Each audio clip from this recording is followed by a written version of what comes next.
Greetings, family. Back at you once again. I hope everyone's doing well. I'm feeling a little bit better. I did have a bit of a cold flu thing going on about a week ago, and I'm still getting over some of the residue. So you see me or hear me coughing, please excuse me. Today, I want to talk about a little bit of history of the Sahel area of Africa. And the Sahel area is northern west, I should say west northern Africa, and right over by the Ivory Coast. So if you have a map of Africa, you can take a look, and you'll see there at the most west part of northern Africa. And these three countries that take up that's included with the Sahel area is Mali, Niger, and Burkina Faso.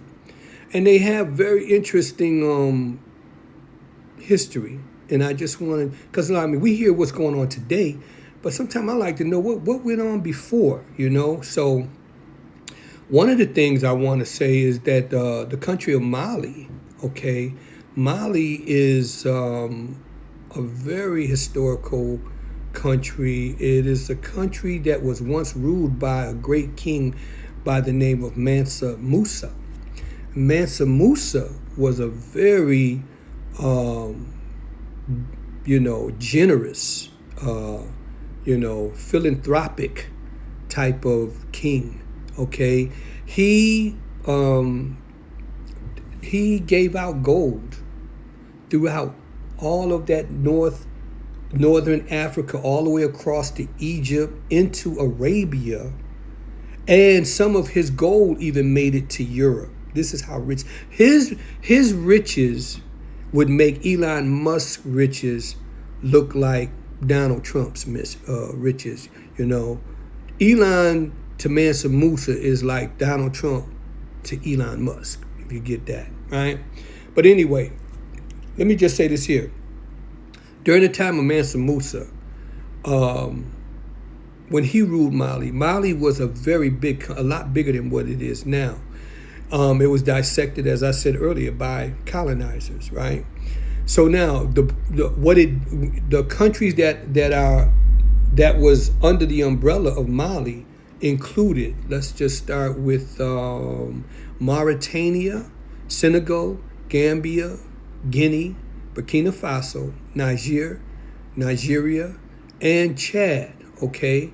And these were all up under that one umbrella, okay? And when Mansa Musa came through, he came through sharing knowledge, all kind of knowledge about different, like astronomy, medicine, science, agriculture, and then he received knowledge from these countries, right? This is what the Africans did when there was their time to rule, okay? And he went all the way across the northern parts of Africa and gave out to little villages, to cities, to whatever, states or whatever, all the way across to Egypt, gave gold over there, even though they got their gold over there too. But then he gave some to the Arabians, people that were in Arabia over in that time, and very a good man, a man of unity, a man of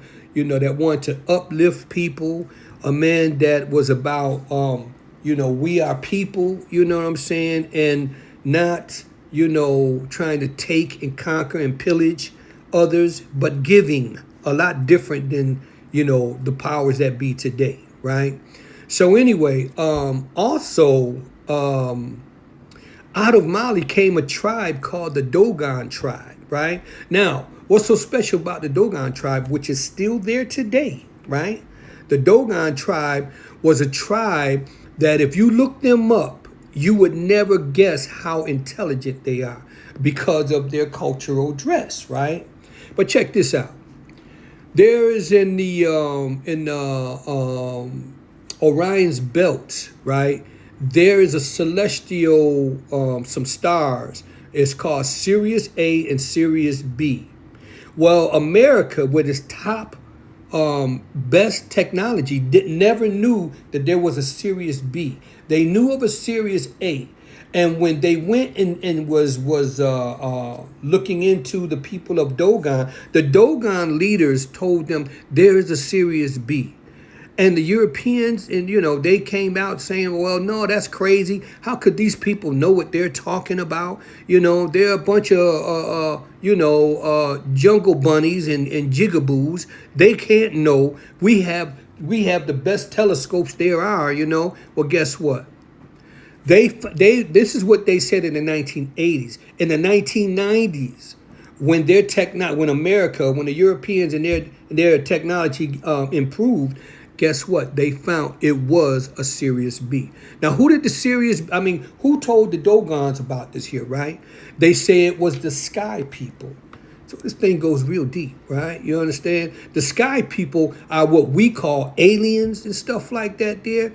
Like this is some foreign stuff to these people that are in power today. It may be foreign, but to those of African descent, it was our family that went on, and came back and comes and goes, right? So anyway, yeah. So and it's like, to this day, they're still trying to figure out, well, who was these people that visited with them? Well, they told them, but they still want to try to debunk it, right? Another thing that came out of Mali was the city of Timbuktu. Timbuktu was a city and Egypt were cities that the Greeks, the best minds of the Greeks, right? When they came, when the Europeans finally came out their cave and they got to an intellectual level, guess who went to get higher education and higher training about the sciences and astronomy and medicine and agriculture and all this stuff, architecture, right? Writing and all that stuff there, right? Even burying their dead and stuff, mummifying them and stuff. Guess who they went to? They went to the people of Timbuktu. Let me name some of these here great Greek philosophers and thinkers. There was Socrates, Aristotle, Thales, Hippocrates. Hippocrates. Hippocrates got something to do with medicine. The Hippocratic oath that doctors have to take. Yeah. That came from over in there, right? Also, Pythagoras. Yeah, the great Pythagoras was one of that was good with numbers. Yeah, well, he went there to study over in Timbuktu, right? Plato. All of these people were out of Greeks. The Greeks taught the Romans later on after the Romans conquered them, and they learned from them and then later on grew strong and conquered the Greeks. So, that's just how it went. But anyway, so all of this knowledge comes out of Mali, right? And remember, I said Mali, Burkina Faso was up under the umbrella of Mali, okay? Great thinkers from way back then. Schools, right? When Alexander the Great came in to conquer, he took what they could understand and what they could not understand, they destroyed it.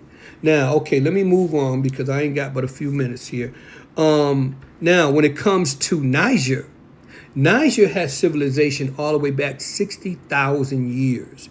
Can you imagine that, right? The Americas wasn't even a thought, let alone United States or Europe. They were still in caves. You understand? And they were functioning 60,000 years ago in Africa, all the way back in Niger, right? And, today, Burkina Faso is the history that we're learning about now. There was a man by the name of Sankara. He tried to do the same thing that Traore is doing today. And the people didn't believe in him. Some of them did, most of them did. But the neighboring countries and their leaders did not believe him. They wanted to continue to be the puppets of the West, right? And so they talked the people into turning against Sankara. Same thing with Muammar Gaddafi. And you know about Muammar Gaddafi.